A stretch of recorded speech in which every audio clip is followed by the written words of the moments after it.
At para naman mag-silbing inspirasyon sa mga ibang batch ng K4. Unahin natin yung unang sumanggap kanina at Best in Academic Excellence.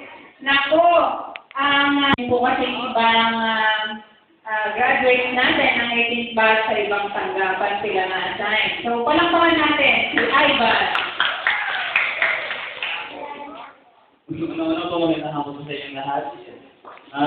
Gusto ko pasalamatan siya kayo yung mami ko na nandyan. Sabi ko siya po yung sa akin para mag-aaral dito sa T4. Tapos pa na po sila po yung nagturo sa amin sila sa pagsimula po na sa T4. Sunod po yung naging head ko po sa OJT na halos sa tungkol ko po nakasama, si Ma'am Shea kahit wala po siya dito. Si Ma'am Shea, kay Ma'am Janet, si Ate sabi ko, malaki po yung nakitulong nila sa akin para po mas mapaganda yung pagkatrabaho ko para sa kanila. Tapos, susunod po, para po siyempre sa city government, kaya Mayor Alvin, dahil po sumabot niya para sa kabataan. Tapos po yung city social welfare development athletes, kay Ma'am Mel, sa YDD, kay Ma'am Beth, kay Sir Ricky, mga SPUT. Tapos, siyempre po sa mga classmates ko na mga may pamilya, na kung saan marami tayo natutunan, yung mga seminar natin, marami tayo natutunan na talagang kahit wala na tayo din natin sa kabili, kami pa rin natin yung kahit nasa tayo. Yun na pa, maraming salamat po ulit. Thank you po. Gusto ko yung sinabi talagang test ako at gusto pag-attend niya ng seminar, nakakita ko mga training namin, mga activities namin, na sa batang ito malaki ang aling impact ng mga activities na ginawa na. Only sa T4, but dun sa aming organization o dun sa TIA. Next ay sa Best in Leadership, ang nakatanggap ay si Ivy. Talagang deserving niya, no? Even yung pagpapractice dito po, talagang ang leader ay yan, naranasan niya. Ganun daw pala.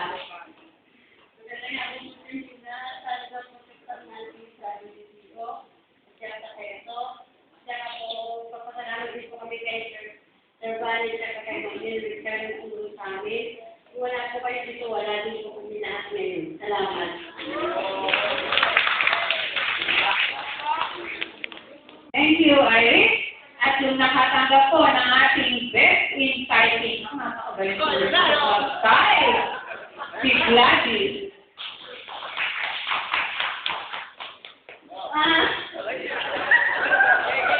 Maraming salamat po sa mga T4, sa mga staff po.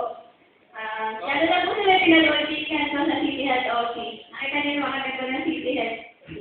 Yun lang po, maraming salamat. Gladys, at sa ating small but terrible, nakakasaga itong bata na to. Kaya siya ay nagkaroon ng special award sa Best in Old Lady. Palakpakan natin si Marites Mariari.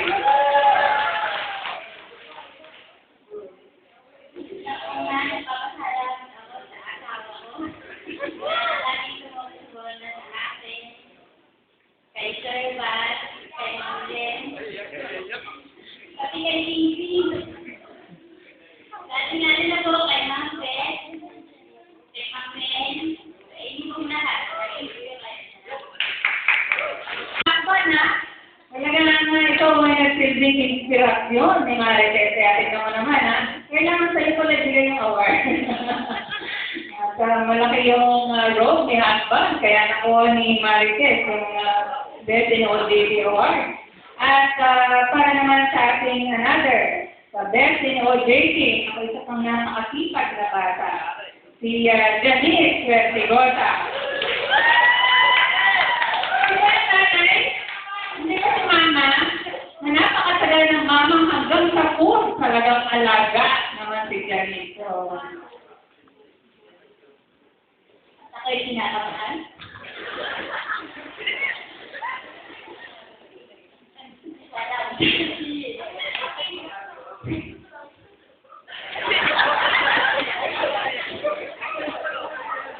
Sabi ko na, magbabae. Naiiyak ako. ako ba sinulit ako?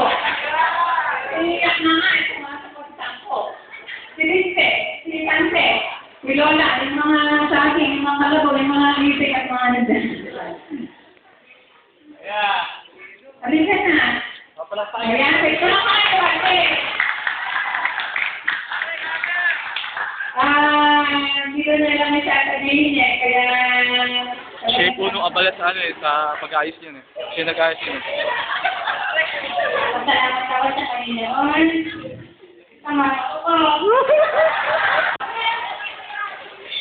Kay Ma'am Benita ang saluhin niyo, kay Ma'am Bel, kay Wala, at sa lahat po ng bumubuo ng aral school yun, maraming salamat po. Na tinutulungan niyo po kami lahat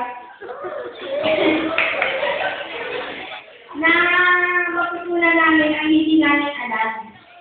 Ako po ay hindi po taga-Cabanatuan City. Ako po ay nagpapasalamat na narating ko po ang Cabanatuan City. Dahil po doon, natuto ko ako lahat kung ano po yung computer.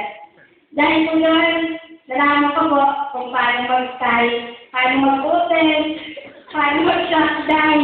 Yan ang hindi ko po alam sa buhay ko. Nang nasa liitin po ako.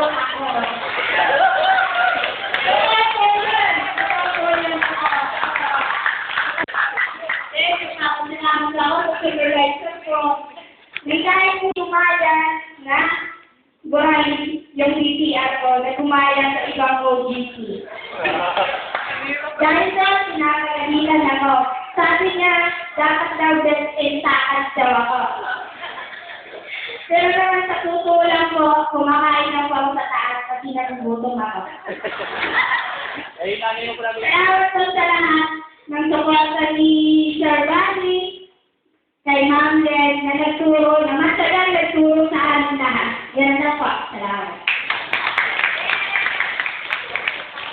Tingnan mo, sabi ko, kaya po eh. Ang probinsya po nila ay sa Leyte. Dito po sila naninirahan sa San Jose. Talagang yung pagpunta nila dito sa Cabanatuan ay talagang napakalaking karanasan at kaalaman yung nakamit niya sa buhay bilang kabataan. At susunod na magsasalita ay ang kanya. So, mata-class picture yung gina. Tama ka raw. Ay, sana daw